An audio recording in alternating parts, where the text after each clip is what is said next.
Okay, let's talk about why we use the I formation in doubles and why it's such a great Plan B play if you guys are getting rolled. And let's say that you've got let's just say that you've got a returner who's just all day long is just drilling this little corner right in here, making life very, very tough for this server. And even if this net player is showing, is poaching a lot, sometimes sometimes the receiver is just hot that day. They can kind of read the poach. They just guess right. Whatever the deal is you've got to show them a different alignment so that you are forcing this guy in saying that, you know what, I'm going to get right in the way of what your great return has been all day long. You can go ahead and play it at me, but the chances go way up in our favor that we'll be able to have a volley that we can pick off. And now you're forcing the guy to think about having to play this shot here. Typically what's happening over here is this returner here just is sort of literally playing out of their mind, where they're not having to think about is there a choice here? I mean, maybe I should play some balls up the line. And if that's the case, then you guys really want to force this player here, this returner, to start thinking about a choice. And sometimes that's just enough to kind of turn the tide, to make it easier for this server right here to be able to either handle that first transitional shot, or to be able to sort of make this player guess.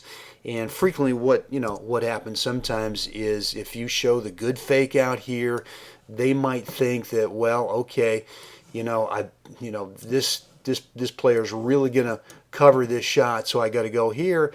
And you fake and you come back and you get an easy put away volley. So all that said, the whole purpose here of going to I formation is to completely change this guy's mindset. Try to get him or her out of that groove that they've been in for a while, at least for that first set, and get them to have to choose a different shot. And typically what happens, you'd be surprised. Not only do you get some benefits out of this, but you start getting them kind of out of their comfort zone. You get them out of that rhythm where they've been steamrolling you. And not only do you start picking up more points when you're serving, but the same thing happens when you're returning serve too.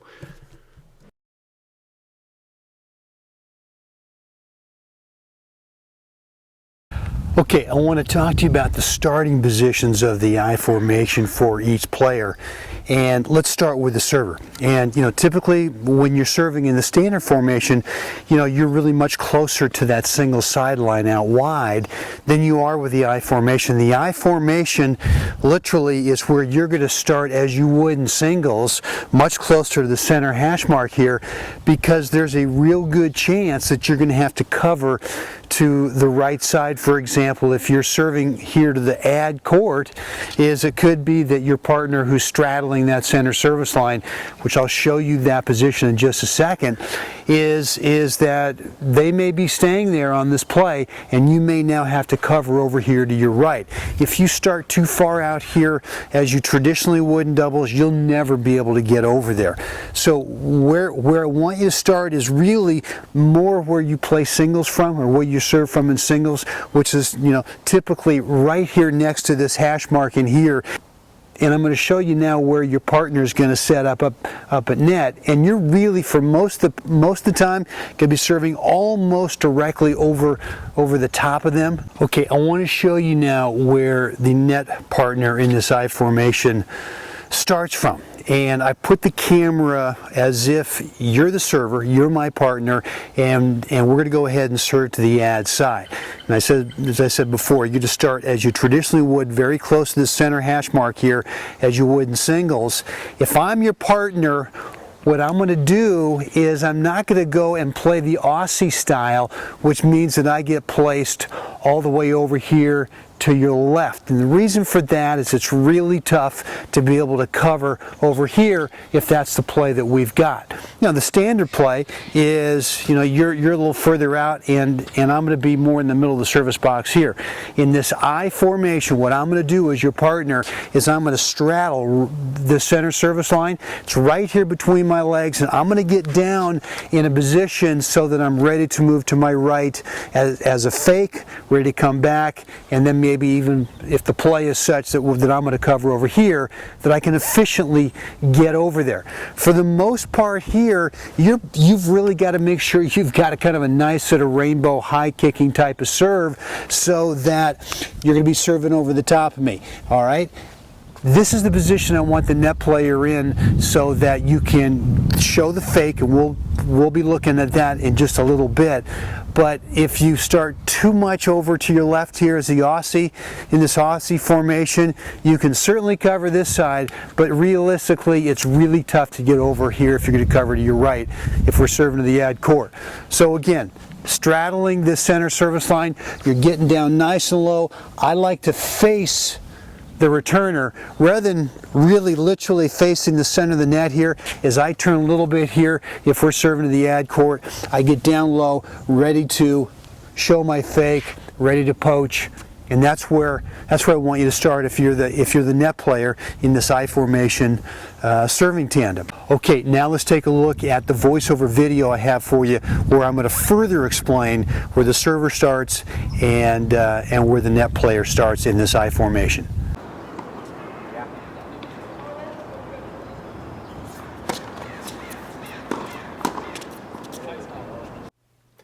Okay, let's start about the starting positions for each player here in the I formation. And I'm going to start with a net player here, and you really want to straddle this center service line. If you're too far in this direction, sort of more of the Aussie kind of setup where you've got both feet over in this court, the reality of you ever being able to kind of cover over here is really, really tough. So, what I want you to do is I really want you to start where you straddle the center service line, and then, being able to cover here really is not that tough. And in terms of, if your opponent decides to take the return in this direction, you can really cover everything just by simply being here. Yeah, it might be that you got to take one step to your right to be able to cover that shot. But, anything that's not played, really where it's a severe angle here, or maybe it's a severe angle down here, both of you guys are going to be able to cover this. And so let me get rid of these lines here, and then let's talk about the server. And you can't see the baseline, but obviously you can see where my partner's starting here. It's just inside the hash mark. You can see the hash mark there on this side here. I see sometimes where players start a little bit too far wide here, and the reality is if you start too far away from the center mark as a server, you're just not going to be able to cover this side if that's what the play is. Okay, what I want to do now is let's work on the signal that the net player is going to give the server. And that signal is going to be where they're going to cover. And so, for example, if we keep working on this example here where we're serving to the ad court, if I'm going to eventually cover to my right, then I'm gonna point my index finger over there to show you that's the direction that I'm gonna cover. It doesn't matter if I throw a fake in first or if I don't throw a fake in. Eventually I'm going to cover this side over here if I give you the index finger there. If I just go ahead and I'm not sure how well you can see it in the camera, but if I just give you the pinky over here, that means that I'm going to cover to my left. And so in this example here, if I give you the pinky, meaning that I'm covering this direction, I'm always, as you're going to see, I'm going to come out of here, put a little fake in here, and then come back. So it's really important that the two of you signal which direction the net player is eventually going to cover, so the server knows, obviously, are they going to cover to their left or are they going to cover to their right.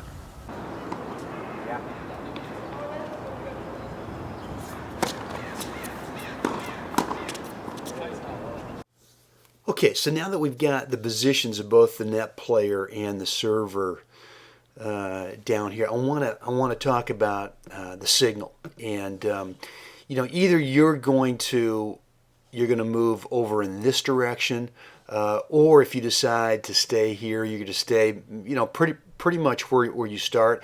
Maybe you're going to take one step to your right, but this is signaling to your partner, which direction you're going to go, so that your partner knows that, for example, if you're going to stay here, well, your partner knows eventually they've got to get over to this side of the court. Either they're coming in behind their serve, or they're going to serve and stay back, and maybe look for a ball to approach on. In this particular point here, what I'm doing is I'm signaling with my little pinky, with my fifth finger, which says that I'm going to cover over here. If I'm pointing with my index finger here in this direction, that means that I'm going to stay or move over slightly.